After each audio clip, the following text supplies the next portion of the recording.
अज्ञानी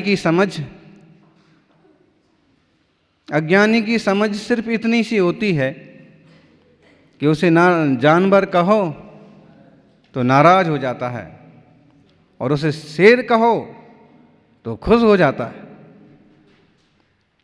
वास्तव में इसी तरह के ढेरों लोग देखने को मिलते हैं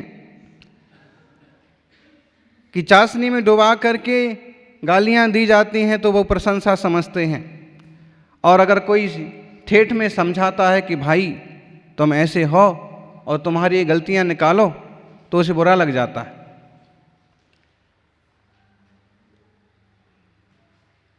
अज्ञानी को आप जानवर कहो, बुरी तरह से नाराज होगा, लड़ जाएगा, बढ़ जाएगा, आखिर तुमने समझा क्या है हमको।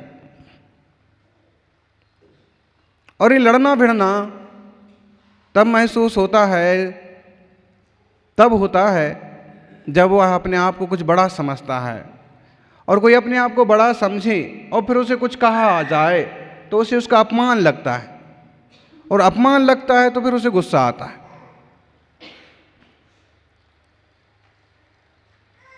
तो अज्ञानी तो आत्मा को जानते नहीं हैं, स्वरूप को समझते नहीं हैं, इसलिए जरा सी बात में नाराज होते हैं, दुखी होते हैं, परेशान होते हैं, क्लेश करते हैं, खुद करते हैं और दूसरों को भी क्लेश में डालते हैं।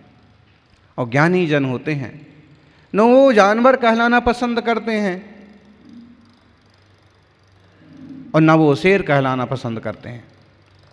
ज्ञानी तो जानवर नहीं, जिनवर कहलाना पसंद करते हैं, शेर नहीं, सिंह नहीं, सिद्ध कहलाना पसंद करते हैं।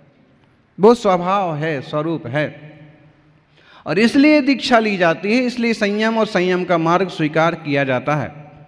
कुंद स्वामी ने पता नहीं किस ढंग से शिष्यों के, मुनियों के भावों को परखा है, अथवा उन्हें और आगे बढ़ाने की बात सोची है, और वे एक बड़ी अच्छी सूचना और शिक्षा दे रहे हैं।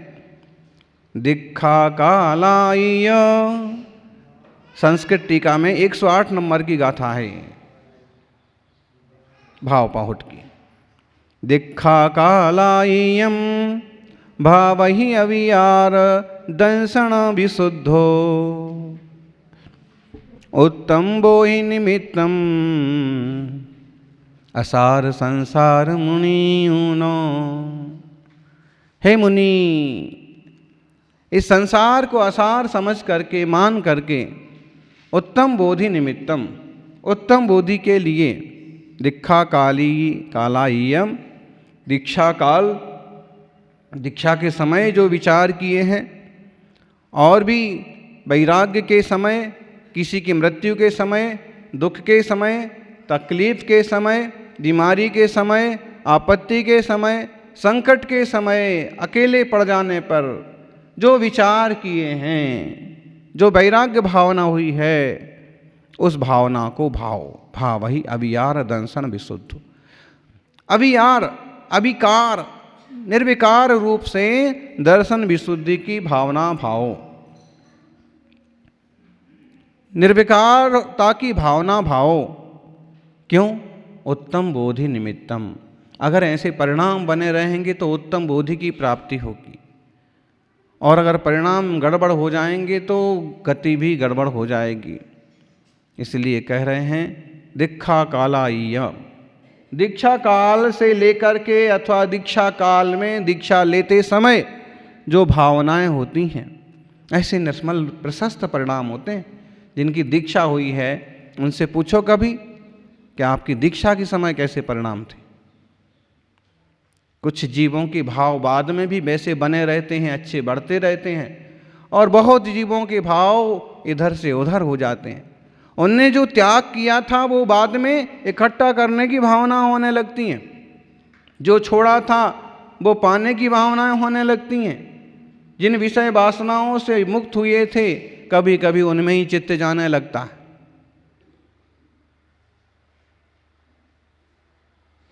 सब आसार मान करके छोड़ा था, अब उसी में दिमाग उलझा हुआ है कितना नुकसान हो रहा है। इसलिए एक बहुत अच्छा संदेश दिया है ये कि जरा विचार करना दीक्षा के समय कैसे भाव रहे। माता पिता को भी समझाया, भाई बहन को भी समझाया, बड़ी सारी नौकरी सर्विस भी छोड़ी, बड़ी पढ़ाई छोड़ी, बड़ा जॉब छोड़ा, दुनियादारी छोड़ी। अभी कौन से उत्कृष्ट विचार हैं, भाव हैं, वैराग्य के परिणाम हैं कि सब त्याग किया जा रहा है। बहुत उत्कृष्ट परिणाम हैं। संसार का जंजाल कौन छोड़ पाता है। अब जो संयम मिल गया है तो उन्हीं परिणामों को याद करो, उनसे ऊंचे परिणाम करो, उनसे अच्छे परिणाम करो। मैंने कुछ इकट्ठा करने के लिए संयम नहीं लिया है, छोड़ा है तो छोड़ने के लिए लिया। जो कुछ मेरा नहीं है, जो कुछ मेरे से बाह्य है, जो पुद्गल की संतान है, उससे मुझे क्या लेना देना। क्रोधादि कसायों को मंद करने के लिए, त्यागने के लिए, खत्म करने के लिए परिणाम ये मार्ग लिया है। अक्सर कर जब कोई सामान्य व्यक्ति प्राणी दीक्षा के संन्यास के मार्ग पर आता है तो ब्रह्मचारी अवस्था में अथवा जब तक दीक्षा नहीं हो जाती है या जब तक उसको कुछ विशेष मान प्रसिद्धि नहीं मिल जाती है, लोगों के बीच में पूछ परख नहीं बढ़ जाती है, तब तक बड़ा शांत सहज रहता है और एक ढंग से उसकी साधना चलती रहती है, जैसा अक्सर कर आज इस कलयुग में देखा जाता है। और लेकिन जैसे ही उसको थोड़ा बोलना आया, थोड़ा कुछ ठीक से पढ़ना आया, दो चार किताबें उसके ज्ञान में आईं, कुछ लोगों से दोस्ती हुई, फोन पर कुछ चेले चपाटे बन गए, फिर तो गाय की तरह आता है और शेर बन जाता है, मार्ग भूल जाता है। जिनने पैदा किया है उन्हीं पर गुर्राने लगता है। ऐसे बहुत लोग मिलेंगे, उन्हीं के दोष देखने लगता है। बेदोषवान हो तो दोष कहो, लेकिन कभी कभी उनकी सरलता को, उनकी निर्मलता को जैसे ब्लैकमेल किया जाता है, परेशान किया जाता है। और कई बार चेले चाकू का काम करने लगते।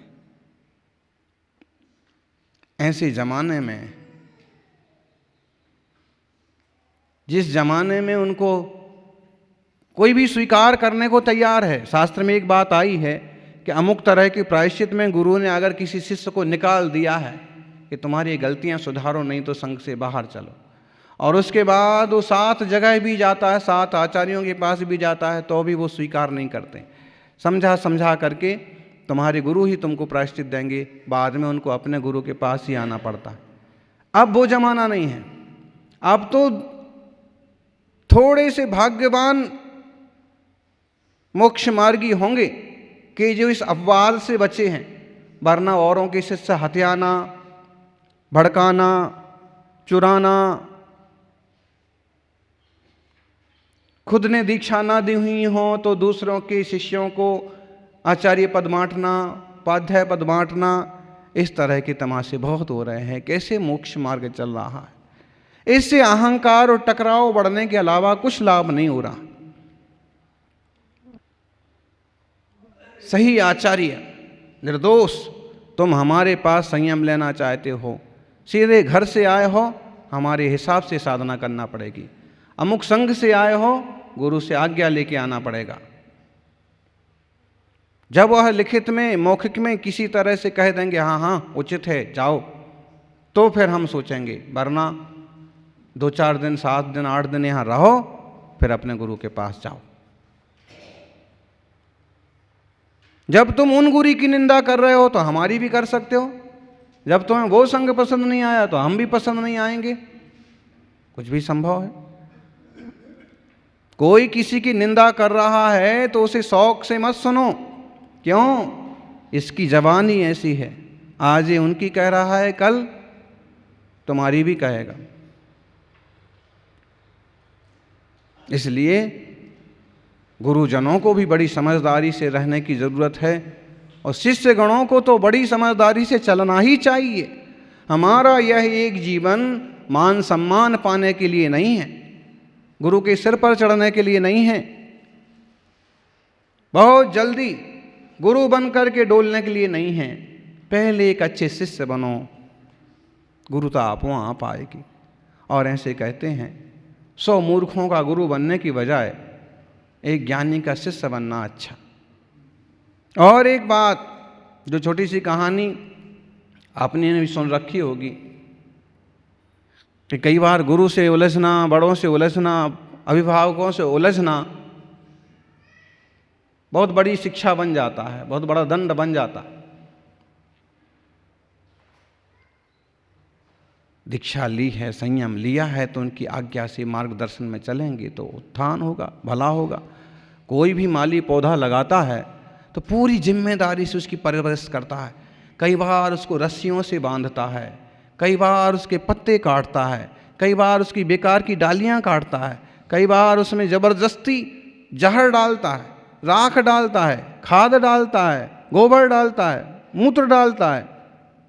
अब पौधा घबरा जाए बार बार कि ये क्या हो रहा है, धूप लग दी जा रही है मेरे को, मेरे ऊपर इतना सारा पानी डाल दिया गया है और ठंड के दिनों में और पानी डाला है, फिर क्या होगा? माली को पता है कि पौधे को कब पानी देना, कितना पानी देना, कब खाद देना, कितना खाद देना, किस ढंग से इसके पत्ते छांटना, किस ढंग से इसकी डालियां छांटना, किस ढंग से इसको रस्सी से बांधना, किस ढंग से इसको ऊपर लटकाना, किस ढंग से इसको बाये बढ़ाना। तो बढ़ता जाता है और एक दिन बड़ा पेड़ होता है कि वो हजारों साल तक जी जाता है। एक तो वो पौधा, या फिर कोई जंगल में पैदा हुआ हो आपो आप और अपने दम पर धीरे धीरे धीरे धीरे बढ़ता रहे कि वो पौधा। जंगल में 1000 पैदा होते हैं, 4 जिंदा रहते हैं। माली 1000 लगाता है, 1000 में से 1000 भी जिंदा रह जाते हैं। ऐसे ही गुरु का काम होता है। और जो इन चीज़ों से घबरा गया, भाग गया, छिटक के दूसरी तरफ चला गया, बहुत आत्मविकास नहीं कर पाता है। सम्मान मिल जाएगा, माइक, मंच, माला की भूख, चले चपाटे बनाने की भूख, अरे ये कुछ नहीं करना, संसार में यही हो रहा है अनादिकाल से। अब ऐसा कुछ करना है जिससे हम उस दशा में पहुंच जाएं जहां से फिर वापिस नहीं आना होता है। और गुरु भी खुद अपना समय, अपना उपयोग आपके लिए खर्च कर रहे हैं, उसकी कीमत होना चाहिए। दीक्षा दी है तो उसी तरह से वो परवरिश करते हैं जैसे माँ अपने बच्चे की। और कभी सर पर चढ़ने लग जाएं तो फिर इलाज भी किया जाता है। वो कहानी सुनी होगी, एक गुरु थे, उनके आश्रम एक चूहा था और चूहा को भी बड़े प्रेम से रखते थे। भाई चूहा है, एक चूहा है, चूहिया है, और कुछ दाना बच जाता, कुछ खाना बच जाता तो उसके लिए रख देते, और खा पी के हट्टा कट्टा हो गया। लेकिन चूहा कितना भी हट्टा कट्टा हो, बिल्ली का तो उसको हमेशा डर रहता ही है, और अक्सर कर पड़ोस से बिल्ली आ जाया करती और चूहे को डर के भागना पड़ता। एक दिन चूहे ने गुरुजी से कहा, गुरुजी बिल्ली का बहुत डर लगता है, कब आ जाए मुझे, कब खा जाए, मेरे पता ही नहीं। आप ऐसा बड़े ज्ञानी हैं, तपस्वी हैं, मुझे बिल्ली बना दो ना। गुरुजी ने कहा, तथास्तु, बिड़ालो भव, बिल्ली बन गया। दूसरे दिन से बढ़िया हट्टा कट्टा बिल्ला इधर उधर घूमने लगा। लेकिन बिल्ली कितना भी चतुर, होशियार, मजबूत हो, कुत्ते का डर, और उसको कुत्ते डराते। फिर 2-4 दिन भी बीते ना कि उसने फिर हाथ जोड़े, गुरुजी कुत्तों से बहुत डर लगता है, और कुत्ते कब मुझे पकड़ लें, कब मुझे मार डालें, कब खत्म कर दें, इसका भी मुझे पता नहीं, मुझे कुत्ता बना दो ना। गुरुजी ने कहा, कुकुरो भव, कुत्ता बन जाओ। कुत्ता बन गए। लेकिन कुत्ता तो कुत्ता ही होता है। जंगल में आश्रम है, कभी बाघ भी आते हैं, कभी शेर भी आते हैं, और कुत्ते को भी डर, शेर का डर रहता है। और कभी शेर की दहाड़ सुनाई पड़े तो कुत्ता घबरा जाए, डर जाए, अब क्या होगा। तो एक दिन इसी तरह से बचा करके जैसे तैसे आ गया, और उसने कहा, आज तो मरते मरते बचा, मुझे तो शेर ही खा जाता, बाघ ही खा जाता। गुरुजी मुझे शेर बना सुना।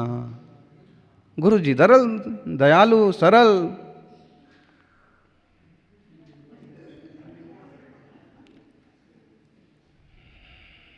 सिंह भवा, शेर हो जाओ।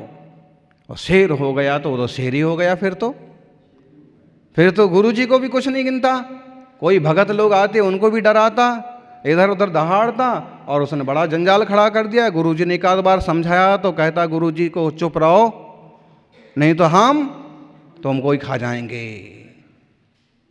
हैं? एक बार गुरुजी ने छोड़ दिया। फिर जैसे ही उसने दहाड़ लगाई गुरुजी को, तो गुरुजी ने कहा पुनर्मूसको भव, वापस चूहा हो जाओ। ऐसी प्रवृत्ति नहीं होना चाहिए कि गुरु को, माता पिता को, बड़ों को, अभिभावकों को यहाँ तक सोचना पड़े। शेर किस लिए बनाया था? कि तुम उनको ही डराने लग जाओ, उन पर ही दहाड़ने लग जाओ। जो इस बात को समझते हैं कि हम शेर बन गए हैं, तो शेर जैसा काम करो। कैसा शेर जैसा काम? जो योग्य है, उचित है। गंभीरता, धीरता, शांतता, स्फूर्ति, उत्साह, धैर्य, साहस, गुण बढ़ाओ।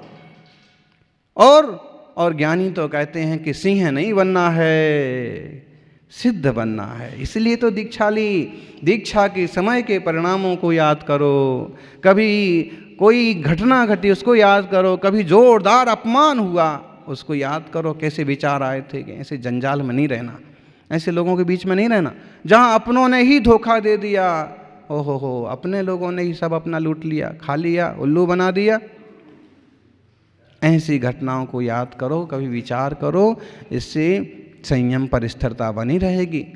ऐसा मत करना अजा कृपाणी न्याय, विषय भोगों से एक तरह से बच रहे थे। बकरे को कसाई जंगल में ले गया मारने के लिए, लेकिन उसका चाकू धूल में, मिट्टी में दब गया, और बकरी ने अपने हाथ पांव चलाए तो चाकू निकल पड़ा, और उस चाकू को देख करके कसाई ने बकरी को ख़त्म कर दिया। अपने ही भावों से, अपने ही विकारों से अपना घात ना हो, इसकी सावधानी रखना। और मंगलमय सन्मार्ग है, संयम का मार्ग है। इसमें से क्रोध, मान, माया, लोभ का, हिंसा, झूठ, चोरी, कुशील का, सबों का त्याग किया जाता है। दुर्गुणों का त्याग किया जाता है और सद्गुणों का स्वीकार किया जाता है। अब ब्रह्म का त्याग, ब्रह्म का स्वीकार, परिग्रह का त्याग, अपरिग्रह का स्वीकार, क्लेश का त्याग, शांतता का, वीतराग का स्वीकार। इस तरह से निर्मल परिणामों को बढ़ाएं और अपने आत्मा को मोक्ष मार्ग पर ले जाएं। यही मंगल भावना। जय बोलिए 24 तीर्थंकर भगवान की।